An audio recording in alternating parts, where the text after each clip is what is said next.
Yo tout le monde, j'espère que vous allez bien. Aujourd'hui je voulais vous parler d'un petit sujet qui me faisait délirer, que je trouvais fort pertinent. C'était progression égale amour fois temps d'action. Alors c'était une idée qui m'était venue de Idriss Aberkan, qui avait dit qu'en fait la progression elle arrive simplement par rapport à l'amour plus au temps qu'on lui met. Et du coup je voulais développer dessus. Moi, je trouvais ça très juste, parce qu'il avait même énoncé le fait qu'en fait, quelle que soit la méthodologie que l'on emploie, quelle que soit la manière dont on avance, si on met assez de temps dans une discipline, naturellement, on cherchera toujours de nouvelles voies pour s'améliorer. Donc même si on n'a pas une très bonne méthodologie au début, c'est plus important, en gros, la détermination. Comme disait Paul Arden, le talent c'est bien, mais l'ambition c'est mieux, ou ça vous fera aller plus loin.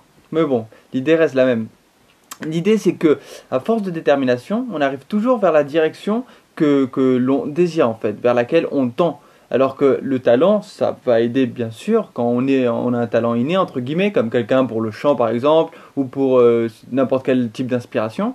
Mais le fait de garder le cap, c'est encore plus fort. Donc, si on rajoute l'amour, l'amour qui va nous donner une joie incroyable, une manière très pertinente, très vivifiante d'avancer, de tendre vers notre chemin, l'amour va nous permettre en fait d'enchaîner 10 heures d'affilée, tellement c'est merveilleux, tellement c'est sublime, tellement c'est puissant ce qu'on en ressent comme évolution à l'intérieur, comme on en ressent comme grandeur, comme chance, voilà c'est ça le terme, comme chance de pouvoir avancer et de pouvoir tendre vers les forces que l'on désire et que peut-être on a même toujours désiré, comme si c'était un rêve qui était à l'intérieur de nous-mêmes.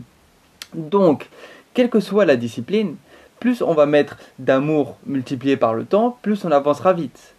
On voit bien que si quelqu'un, par exemple, prend des cours... l'école est l'exemple parfait. Ils font des cours de merde qui a tout ce qui leur fait chier, à part un cours, par exemple, de philosophie et un cours de PS.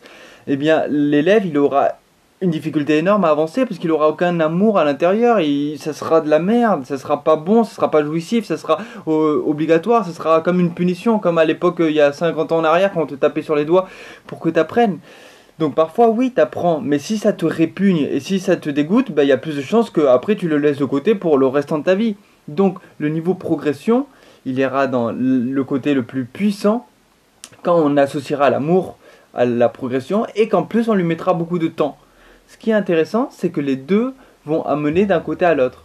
Plus on met de temps, plus naturellement on aura de plus en plus d'amour pour la chose parce qu'on verra en fait tout le trésor qu'elle regorge, que ce soit encore une fois l'écriture, la musique ou n'importe quoi, ou une discipline sportive.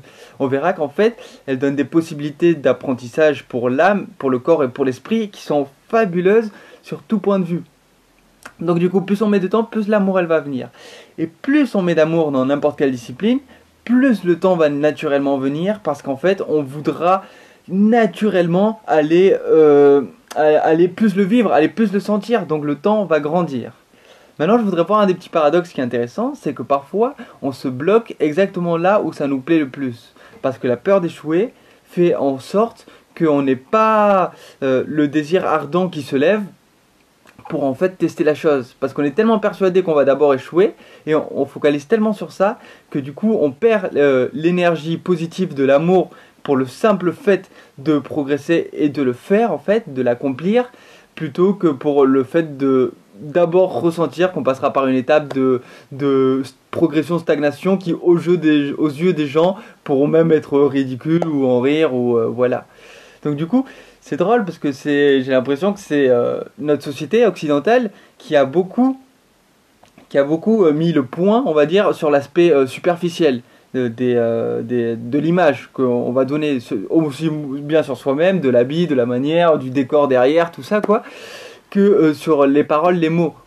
C'est l'art de la rhétorique d'une certaine manière. Comment on va faire pour que les personnes sentent mieux que c'est beau entre guillemets plutôt qu'elles aillent sur le fond et pas la forme, que c'est beau et que c'est pertinent. Donc du coup l'occidental étant bloqué dans ça, il ose peu aller dans des nouvelles disciplines et aller choper des forces en lui-même parce qu'il sait naturellement qu'entre guillemets il aura des sentiments de honte, de culpabilité, de nullité, de tout ce que vous voulez, le temps d'aller vers ces directions de force. Mais l'âme au fond elle est là pour expérimenter sa force, Donc elle fera tout pour pousser la personne à aller vers ce qu'elle aime, au fond d'elle-même. C'est pour ça que là, il y a un paradoxe. Plus on aime quelque chose à fond, plus on aura peur au début de se lancer. Là, encore une fois, ça va être le chant, parce que c'est une des sensations les plus ouf qu'on a quand on chante. Mais il y a énormément de domaines. Donc, à ce moment-là, il faut prendre un cap incroyable, parce que quand on brisera cette peur, eh bien, on avancera d'une manière incroyable, dans de l'amour magnifique pour cette discipline et pour cette chance de le vivre. Vraiment, le mot c'est chance. Et le temps deviendra exponentiel à l'intérieur, parce qu'on pourra le donner à fond. Ce qui est merveilleux aussi dans notre monde, c'est que plus on a de temps, parfois, moins on en fait. C'est ce que je disais dans une de mes compos. Parce que, justement, on a tellement de temps, tellement de possibilités, qu'on ne sait plus quoi faire, on ne sait plus où se donner à fond dans nos possibilités, etc., etc. C'est pour ça que je trouve que c'est important qu'on soit dans une incarnation où on a besoin de travailler beaucoup, en général, pour juste gagner des sous, pour pouvoir vivre, pour en fait se rendre compte que le peu de temps qu'on a, il est magnifique et on peut progresser vraiment là où on aime. Et qu'ensuite, quand on aura enfin plus de temps libre, on pourra beaucoup plus joyeusement se donner à fond à l'intérieur. C'est pour ça que vous l'aurez remarqué vous-même avec votre expérience, parfois plus vous avez de temps, moins vous en faites, et moins vous avez de temps, plus vous en faites là où vous aimez, que ce soit dans la lecture, que ce soit dans l'écriture, que ce soit dans les petites choses comme du coloriage ou comme le fait de coller des arts plastiques, quoi, on va dire, tout simplement, et que du coup ça va compenser en fait la force de détermination. Donc on voit naturellement que plus on a de temps libre et que plus on l'utilise de manière pertinente pour être dans une phase toujours évolutive, dans tous les sens du terme, de tous les points, quoi, autant en amour qu'en esprit qu'en corps, et plus on est en fait dans une voie parfaite.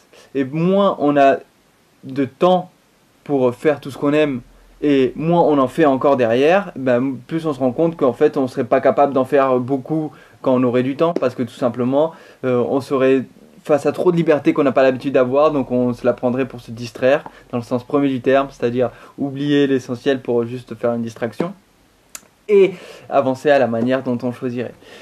Donc sur ce, je vous souhaite une très bonne chance, une très bonne amusement, et je vous dis à la prochaine, bye bye.